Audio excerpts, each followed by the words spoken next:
For 2 days from Thursday 4th to Friday 5th May 2023, chiefs of naval staff from African countries, experts, military officers and other players in the maritime and security sector on the African continent were at the Stellenbosch University, South Africa, to discuss on how best to reposition and improve blue economy and maritime security on the African continent. The 2-day symposium, which was jointly organized by Security Watch Africa Initiatives, SWAI, and Center for Military Studies, CIMES, Stellenbosch University, South Africa, has the theme Blue Ocean Economy and Security in Africa, Challenges and Prospects for Agenda 2063. Various resource persons made presentations, all aimed at exploring the experiences of African navies in unlocking and enhancing the potential of blue economies in Africa. It also to assist in fostering internaval cooperations and relationships among sub-regional organizations of the continent, such as the Gulf of Guinea, ECOWAS, and SADC. Specifically, there were presentations on systematic issues, maritime trade and global linkages, maritime law and blue water crime enforcement, Navy tax in the blue economy, the role of technology in untangling departmental mandate in a multi-domain maritime environment, promoting good order at sea, opportunity for Navy cooperation and enhancing cooperation and harmonization of African solutions at sea. While welcoming dignitaries and participants to the symposium, the Executive Dean, Faculty of Military Science, Stellenbosch University, Professor Samuel Schiller, expressed delight and encouraged participants to be active at the 2-day events.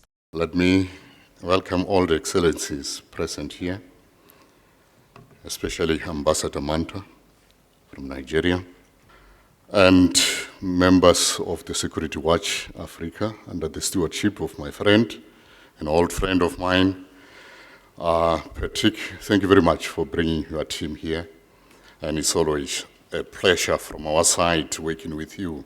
This occasion is mainly to talk about the blue ocean economy and the maritime security in Africa. And then we take the cue from the Agenda 2063 as set up by the African Union. Everybody across the globe, they talk about this blue ocean economy. And everyone that is speaking about the blue ocean economy, and then you look at the continent itself and how we are structured in terms of the military posture. And Admiral, I must say, we are very strong when coming to the army contingent, but we have left our shores in the sea a little bit empty. And this is the void that we need to fill. And the question to you as members of academia and practitioners, where is the NATO of Africa? Where we're going to collectively deal with the issues that we face at sea as a collective. And that's some of the things that when coming to a conference of this nature, we want to see a direction that must be given by both members from practice and members from academia and everyone involved. The Chief Executive Officer of Security Watch Africa Initiative, Patrick Akpambu, gave reason for the symposium. Talking about the blue ocean economy and the Agenda 2063, permit me to quote from the preface of the strategy African Union had introduced as part of actualizing the Agenda 2060. And it says, the African continent is endowed with massive aquatic and marine resources, including oceans, seas, rivers, lakes, with potential for blue economic growth.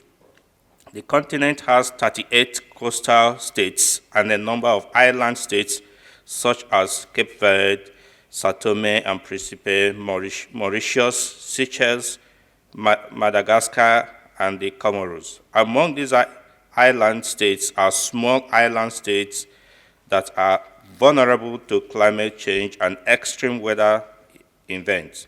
Collectively, African coastal and island states encompass vast ocean territories of an estimated 13 million kilometers square.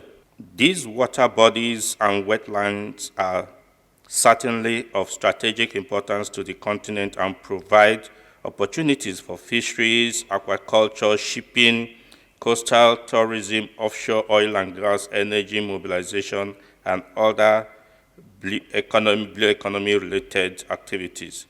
But the strategy leaves with some question: what is being done to actually tap from these potentials that the continent has?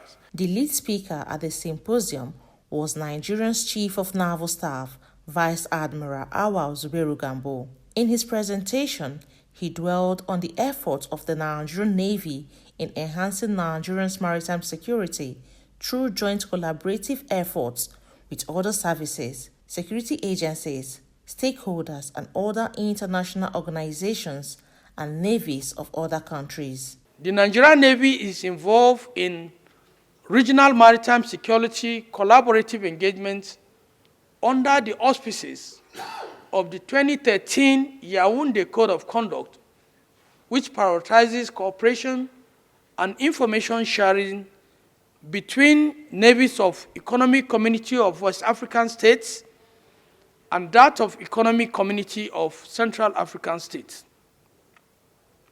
To this end, navies of ECOWAS Zone E, comprising Benin Republic, Nigeria, Togo, and the Gendarmerie of Niger Republic, endorsed a memorandum of understanding for combined patrols of the common maritime domain.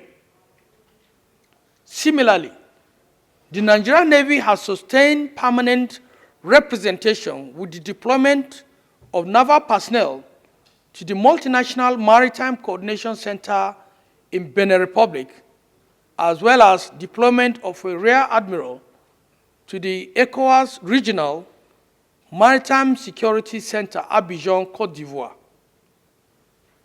In addition, the Nigerian Navy collaborates with the European Union via the European Union Strategy and Action Plan for the Gulf of Guinea to address maritime challenges and transnational organized crimes in West and Central Africa.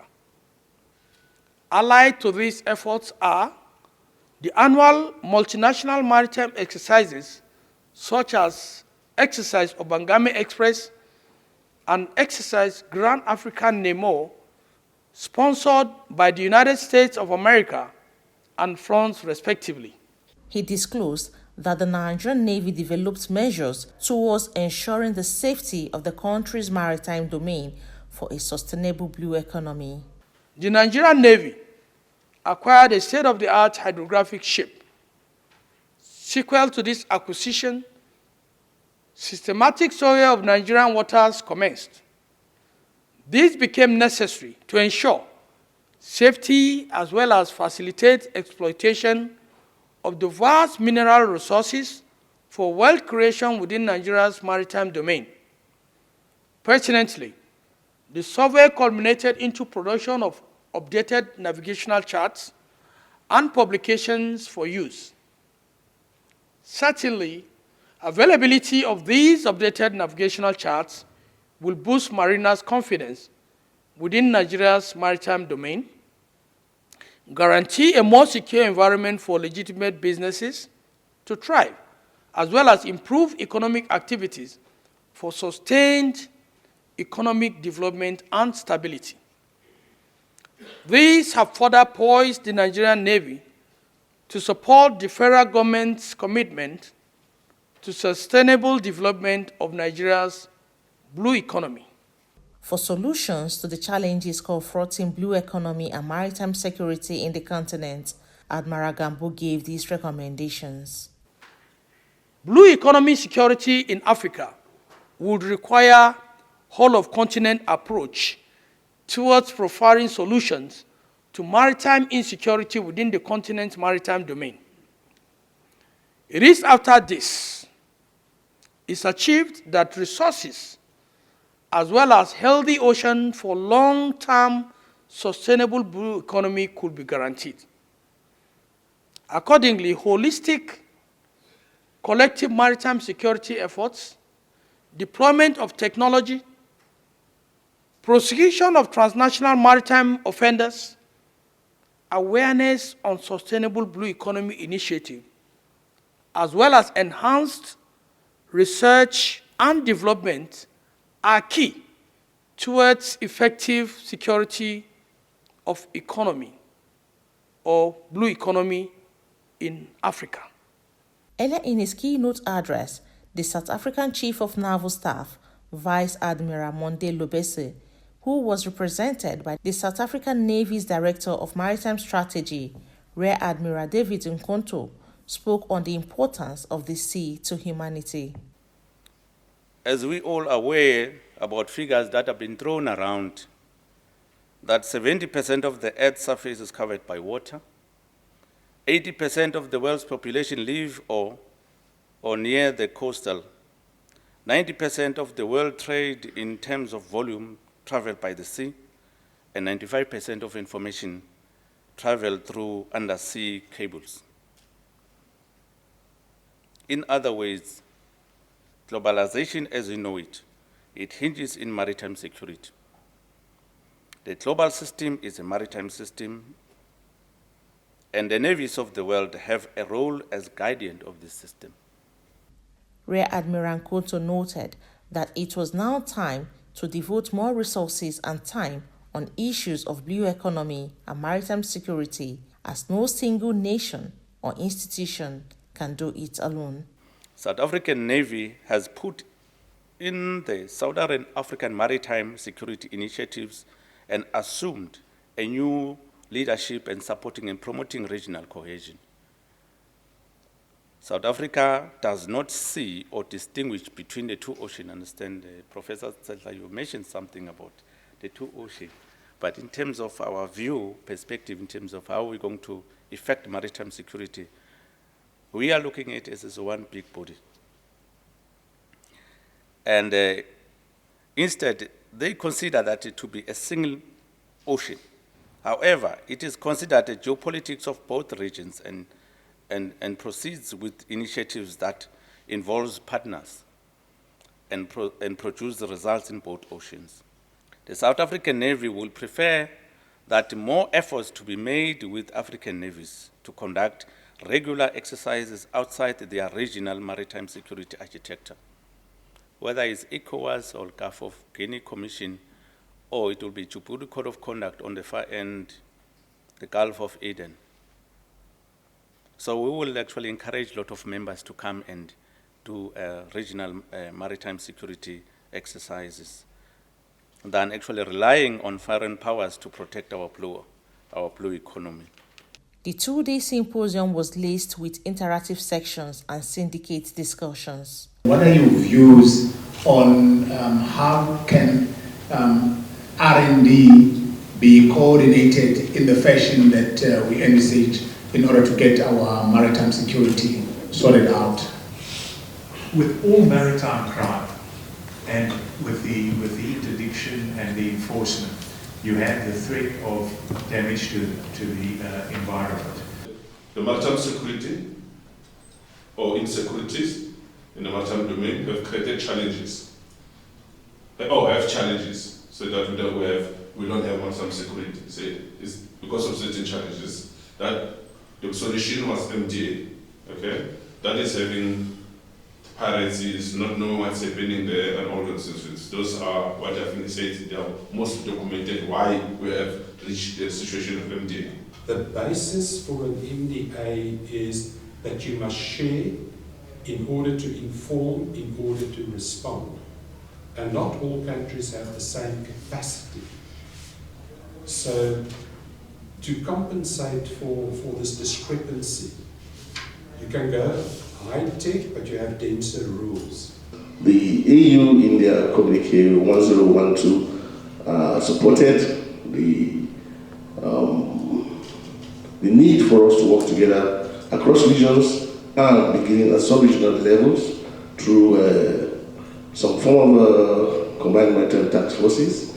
This data connectivity will also be facilitated by telemetric devices, where every ocean space user uploads their data, marine data, by telemetry to a centralized integrated data bank.